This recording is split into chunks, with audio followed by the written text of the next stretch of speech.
Nagbigay pugay sina Vong Navarro, Jong Hilario, at iba pang mga kilalang tao sa veteranang choreographer na si Ana Feliciano. Nagtipon-tipon ang mga celebrity at kasamang mananayaw upang parangalan ang veteranang choreographer na si Ana Feliciano kasunod ng kaniyang pagpanaw. Siya ay 65 taong gulang. Ayon sa post ni Joshua sa Instagram, kabilang sina Vong Navarro, Jong Hilario, at Joshua Zamora sa mga dumalo sa burol ni Ate Ana. Nagsulat siya, "Salute to the one of the legends, Ate Ana." Sa seksyon ng mga komento, nagtutok si Connie Reyes ng mensahe na "My heartfelt condolences to Ana's loved ones."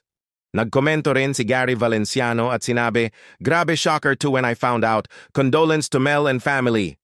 Sa TikTok, ibinahagi ng Retro Sibs na binubuo ni na Mia Dina, Dindo at Deo Divinagracia ang isang video mula sa burol kung saan kasama sina Jopay Paguia, Bobby Katimbang, Benny Almonte at iba pang mga mananayaw, nagtanghal sila ng isang tribute dance bilang pag-alala kay Ana. Sakto, sumayaw sila sa kantang Ana by Apo Hiking Society. Sa social media, inanunsyo ng anak ni Ana na si Rupert ang malungkot na pagpanaw ng kanyang ina. Ayon sa kanyang post, namatay siya noong Oktubre 23, 2025.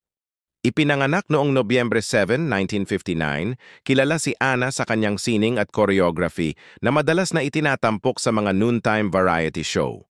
Our condolences to the family.